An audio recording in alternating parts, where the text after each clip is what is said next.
sekarang kembali lagi kepada pilihan masing-masing individu, masing-masing orang, apakah dia mau menerapkan dalam kehidupannya sehari-hari. Nah, itu terkait toleransi sendiri, apakah mereka melakukan toleransi sesuai dengan ajaran Islam sendiri atau melakukan toleransi sesuai versi mereka sendiri gitu. Jadi sebelum menikah ya aku mikir seperti yang orang-orang bilang di komentar, oh jangan-jangan nanti dia nikah sama aku hanya pindah agamanya, hanya formalitas supaya bisa nikah, habis itu udah nggak menjalankan. Aku berpikir seperti itu berkali-kali. Bukan prasangka, tapi kalau orang kafir masuk Islam, sering kalinya artinya bukan Islam dan akan kembali murtad. Ya. Ya mereka seuzon ya, cuman mereka nggak salah karena mereka melihat pada kenyataan yang terjadi di lapangan, bagaimana seorang mu'alaf itu berpindah, terutama bule yang mu'alaf yang menikah dengan wanita Indonesia, dan mereka bisa melihat bagaimana mereka menerapkan mungkin ajaran agama Islam di dalam kehidupannya atau tidak, seperti itu. Oke, this is the video when my husband was become Muslim.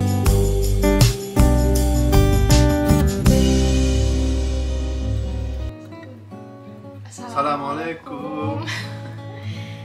Oke, video kali ini kita akan berbicara tentang mu'alaf. Mu'alaf, people move to be Muslim. Yes. Ada segelintir diskusi terkait mu'alaf yang saya lihat di komentar YouTube.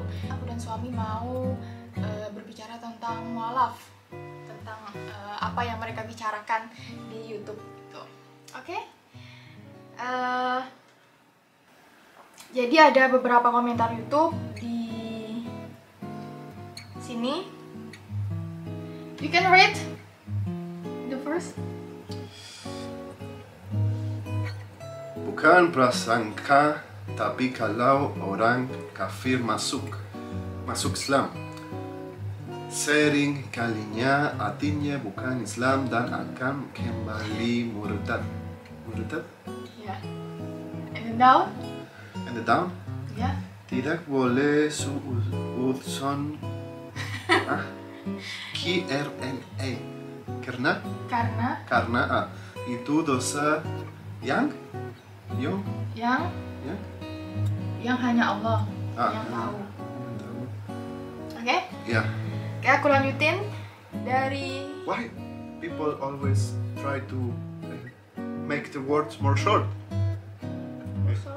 I hear bahasa Indonesia many people write, for example, this is tidak.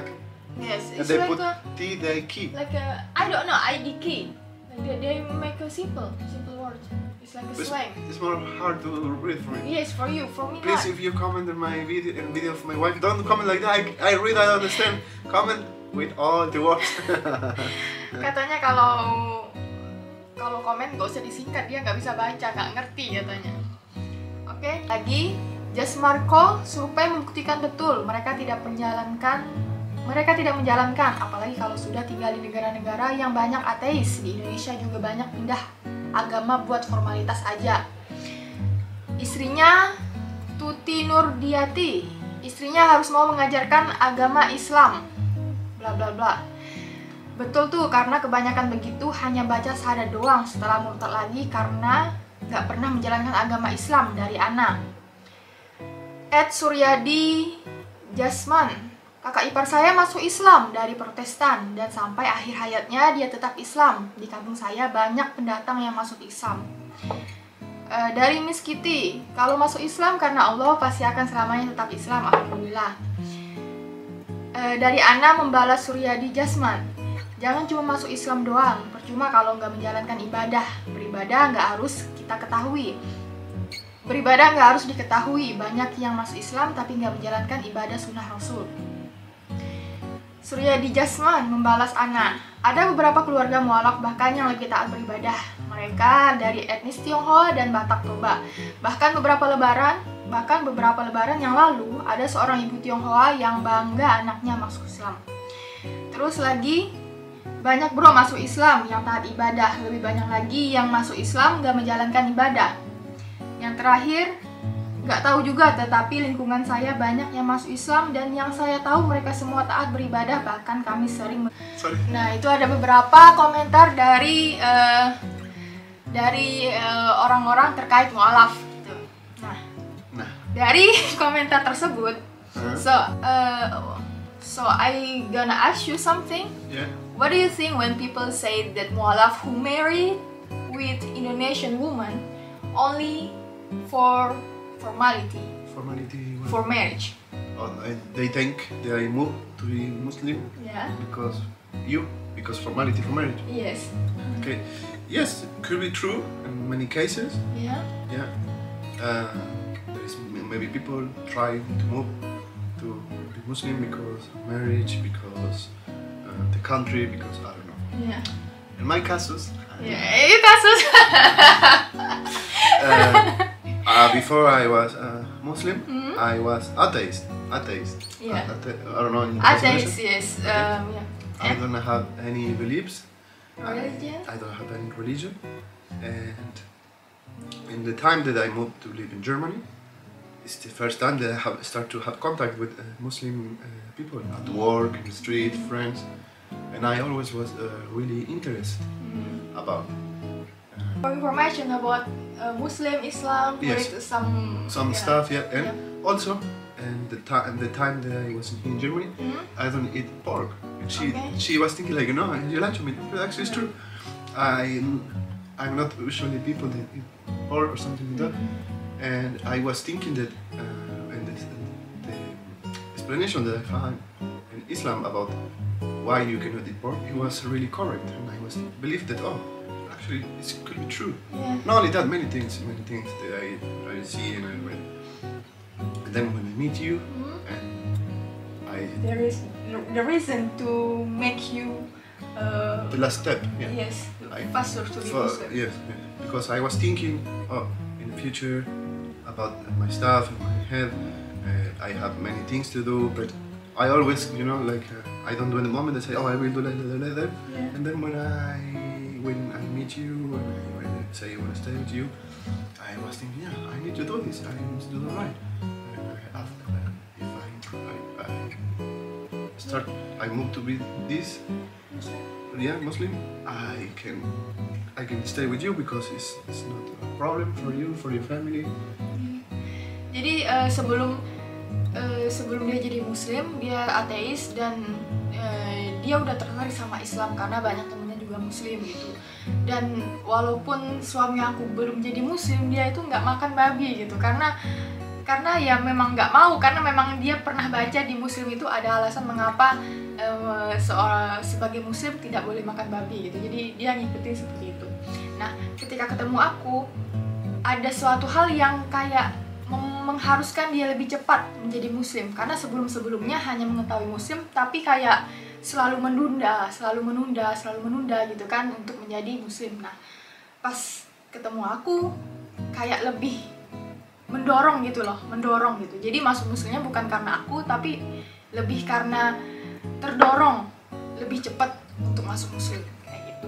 Wewe.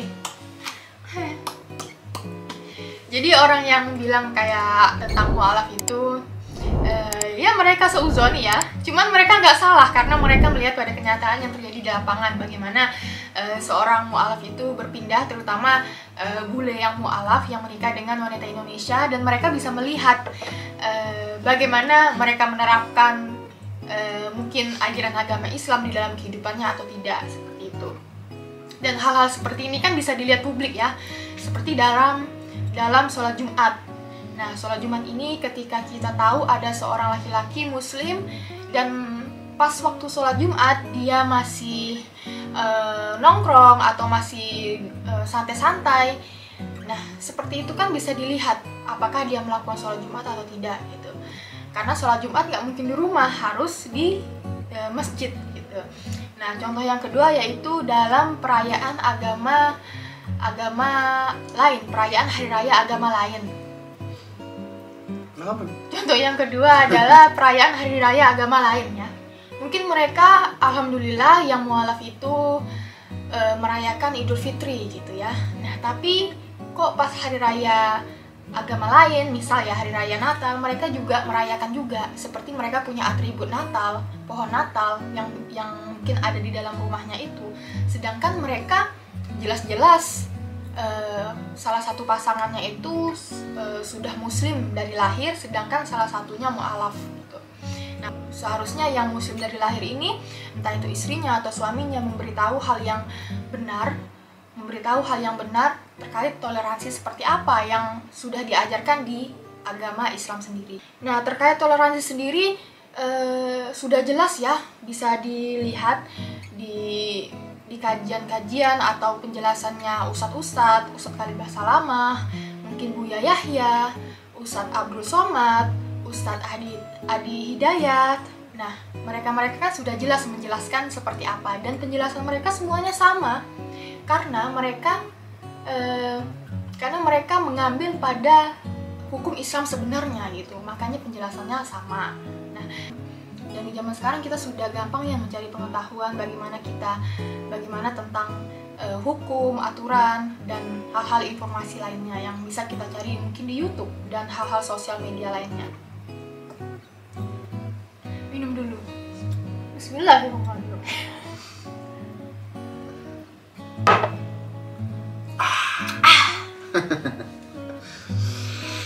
Nah, ketika aturan Islam itu sendiri sudah jelas dijelaskan oleh guru-guru kita seperti yang aku sebutkan ustadz tadi.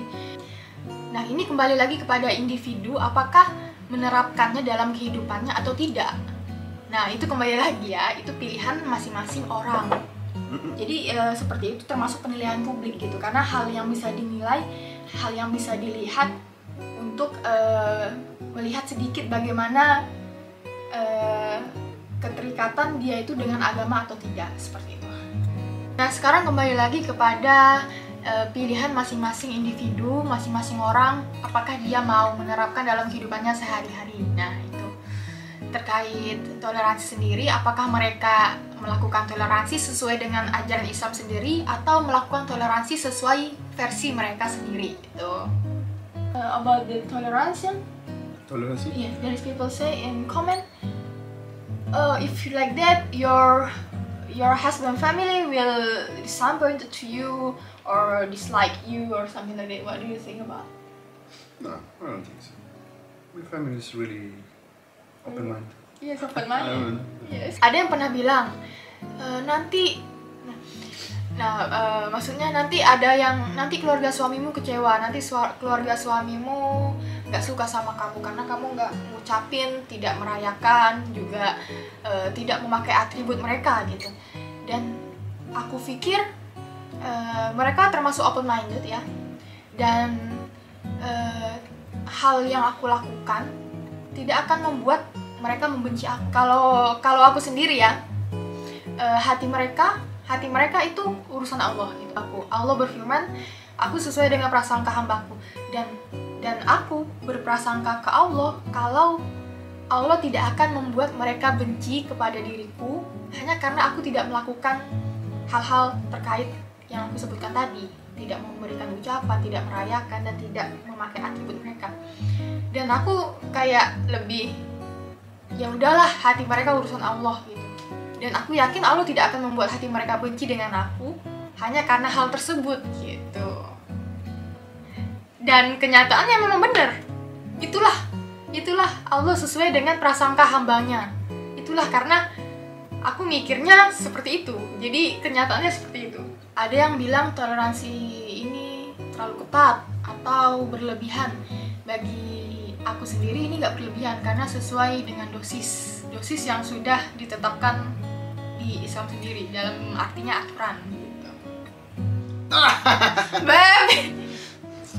Where I'm from, in Argentina, we are in the 1,800 something.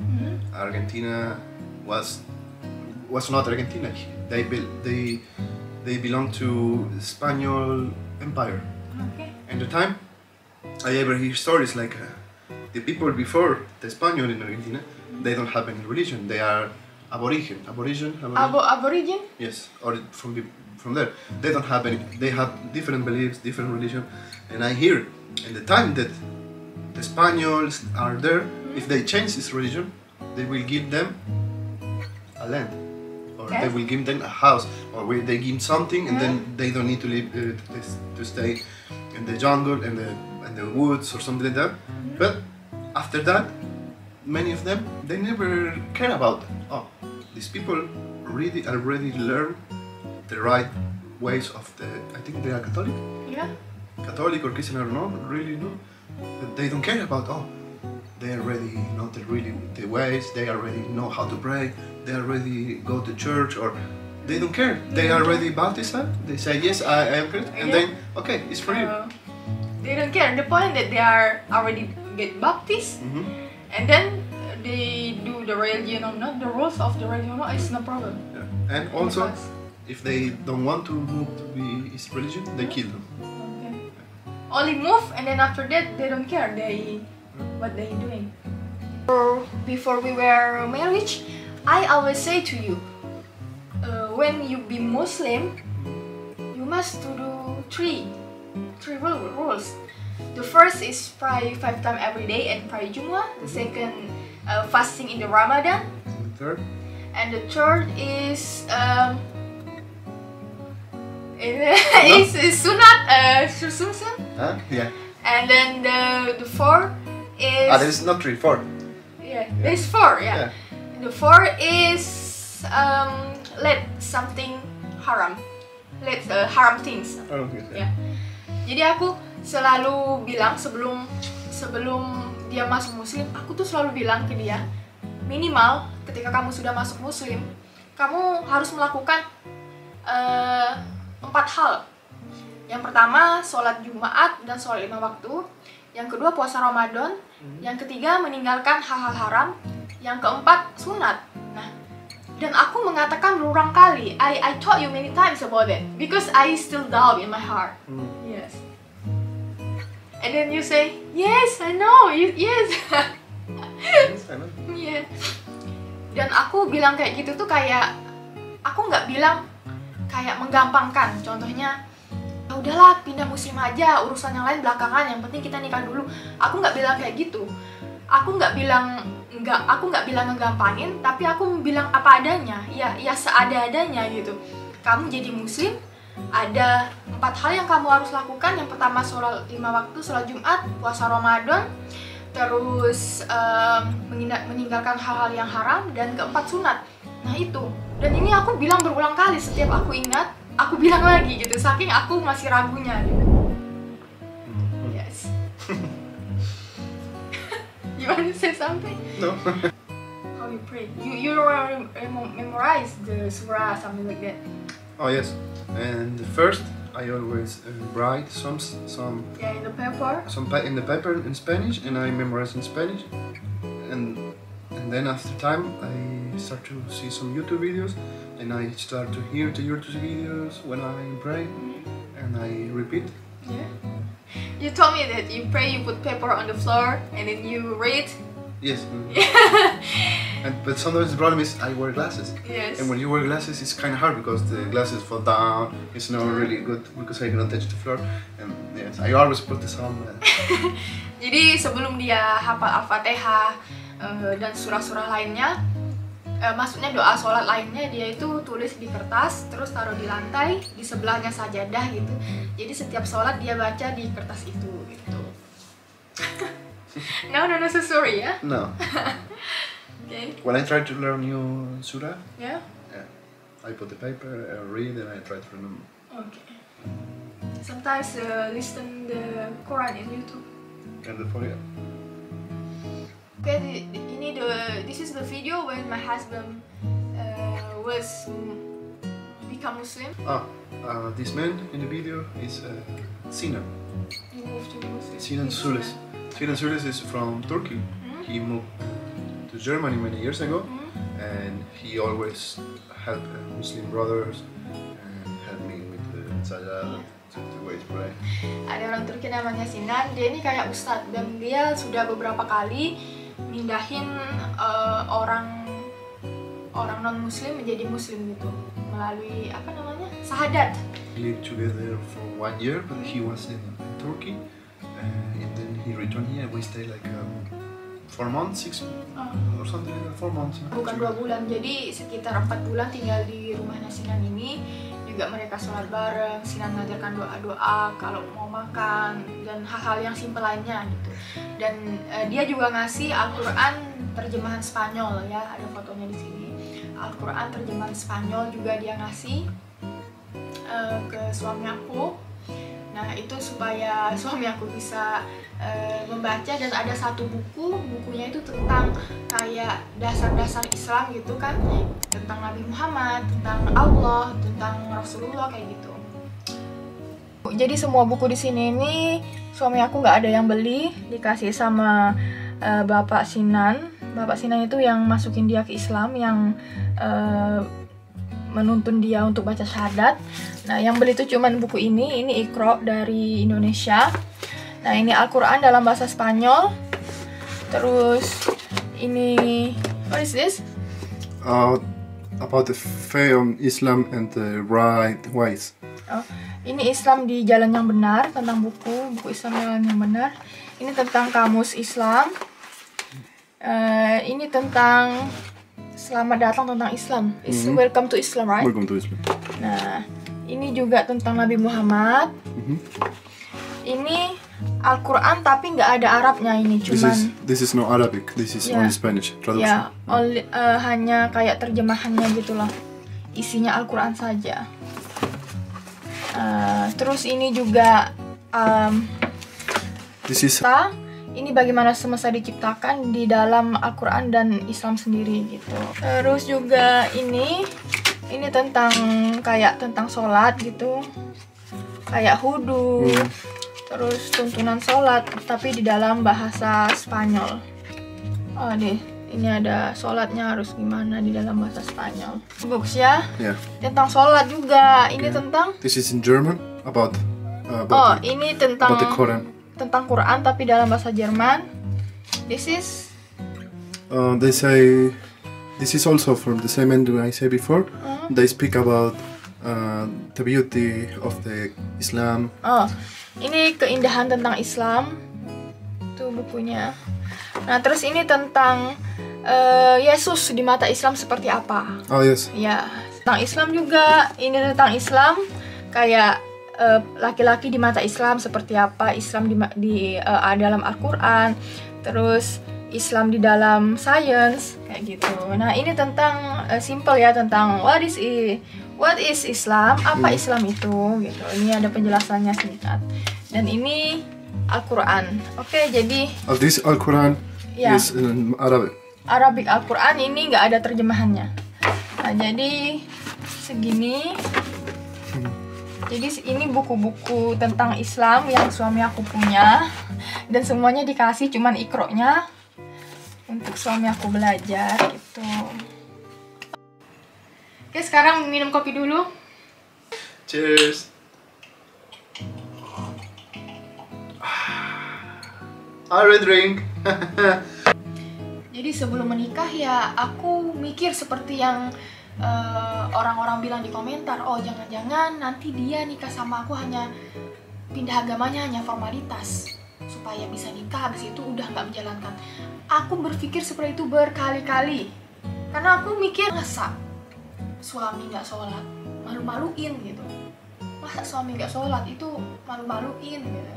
Malu-maluin bukan di hadapan manusia gitu, tapi lebih ke prinsip norma agama. Dan yang pertama yaitu malu sama Allah kayak gitu loh. Nah, itu selalu ada di pikiran aku. Jangan-jangan dia muslimnya formalitas dan lain-lain. Tentang mualaf ini harus ada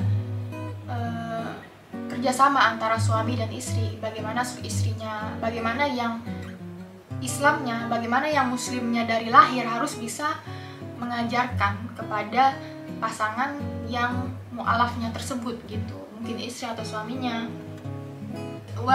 You have advice for the people, maybe they have a partner mualaf or something like that, they gonna marry maybe.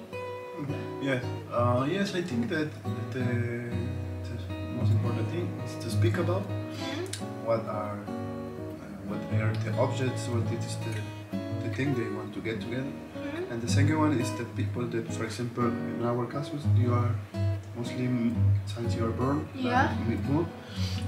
My wife always teach me the right way, always try to explain me many stuff about many information. Like she have the big information and all the big knowledge, and she always teach me and she always explain me, and I think the people need to do it like that, because the most important thing is to teach to another person. The point is, jadi kesimpulannya adalah pasangan mualaf itu harus saling kerjasama. Yang Islamnya dari lahir mengajarkan pasangan mualafnya, dan si mualaf ini harus menerima. Jadi salah satunya mengajarkan, satunya menerima. Jadi kerjasama antara keduanya itu memang diperlukan dalam pasangan yang mualaf dan yang muslim dari lahir ini. Gitu. And for the last, I think there is people like, there is people dislike this video, there is people agree and disagree this video, but everything is normal because in this life there is people like you and people dislike you. Dan segalanya yang mereka lakukan itu kembali lagi kepada pilihan mereka masing-masing, bagaimana mereka menerapkan dalam kehidupan mereka. So, thank you so much for watching. Please, if you are not subscribed, give like to this video and share with another people. Ya, terima kasih. Hati-hati. Assalamualaikum Waalaikumsalam warahmatullahi wabarakatuh.